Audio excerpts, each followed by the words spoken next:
triangulating truth, deciphering what the news is trying to tell you, reading between the lines, and figuring out how the media lies to you. These are all things that I want to talk briefly about today and just put into your head. I don't claim to know all the answers. We always talk about triangulating truth, questioning of boldness, even the existence of God himself. But one of the things that we think about a lot here, like for instance, right now, the Tucker Carlson interviewing Vladimir Putin. This is something that the mainstream media, legacy media I should say, the left, modern leftism, progressivism, Marxism, and the rhinos, the Republicans in name only, the uniparty folks, the deep state people, all freaking out that Tucker Carlson, who, I don't know if he's a good guy or bad guy, he's interviewing Putin. He's been claimed to be on the right and a right-headed figure and things like that, but I don't think, what meets the eye isn't, doesn't always tell the story what's below the surface though either. So don't believe everything you see about a Tucker Carlson.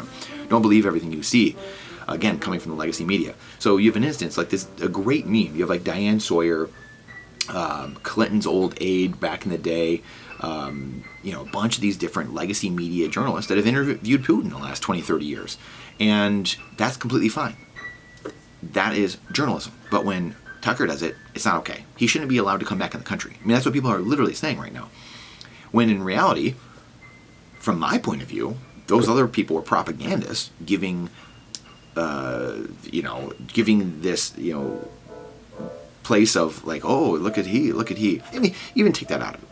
Just say they're all journalists, right? Journalists, what they do is they go and give people a voice to be able to hear all people. So disregard that I even said that last point, because I think the whole more big point of this is that we need to understand that if you are someone that believes the legacy media, how do you at this point? You have the complete hypocrisy of what's going on right here. And you're constantly being middle-fingered, you're constantly being shunned, you're constantly being lied to right to your face. You're an adult human being. And you have other people that think so lowly of you, so lowly that they can't even tell you the truth. So I think that's what it is really important here to understand, because you have the complete lack of respect, just total hypocrisy, where people are going to say, hey, this guy can't do it, but you can. These people can't over here, but this person can. And in calling them names or saying they can't come back in the country because of things that other people on their side did. So how are you going to effectively think that these people are going to do justice for you in the future? At the end of the day, you're just a propagandist if you think, well, that's our side, that's my guy, that's what it should be. Well, that's going to come and swing back the other direction and come back against you at some point. Now you see if people, when people are attacking Trump, now you're going to see this play out. And you can see Trump is even a response to Barack Obama. You can see this thing playing out, and now the response will be even heavier-handed coming back with Trump. And the same thing will happen back the other way. So we can get in this pissing match, but it's not going to help anything or anyone, because eventually it'll come back and hurt you, and there's no one there to save you. Another great example of this is Nayib Bukele. The mainstream media literally wrote for 3 years now straight on how El Salvador is going to fail, Nayib Bukele is going to fail, they don't know what they're doing, they have no idea what's happening, and yet he just won in a landslide election, which was the biggest in like 50 years in a democratic country, in a democratic vote. So the people overwhelmingly supporting him. Again, I believe the election was paper ballots, I think. I might be thinking of Argentina, so go check that. But one day voting with paper ballots. I'm guessing that's what El Salvador did.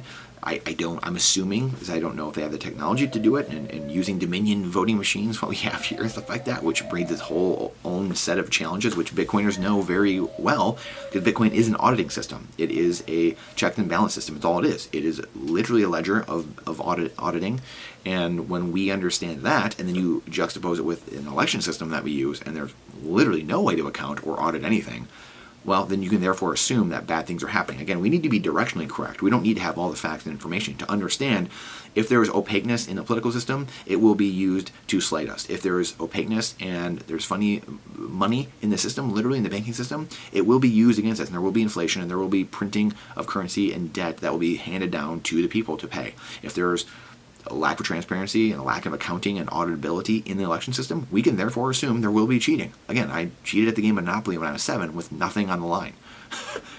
We can therefore assume with things actually on the line, all the fame, power, fortune in the world, things are happening. But again, Nayib Bukele wins. Again, El Salvador doing great. Weird. Bitcoin didn't die. Weird. It's coming back up again and accruing more purchasing power. How many times do you have to be lied to as a consumer of legacy media, as a consumer of propagandists, of Marxists that are lying to you every single day, all day long, and they're constantly getting things wrong?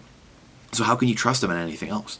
Just because they're spewing hot air and propaganda that you want to hear doesn't mean it's true. That's the problem.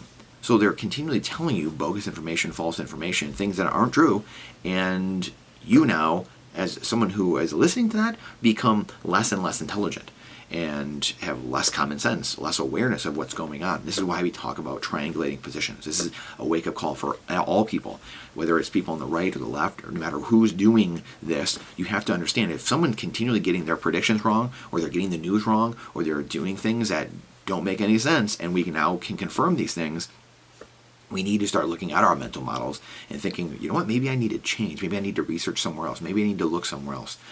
So please share this out. Question everything with boldness, even the existence of God himself. Trust but verify many of the things I'm saying, please. And the algorithm hates truth, so share it out. And this is not financial advice. It is freedom advice. And we'll see you on the next one.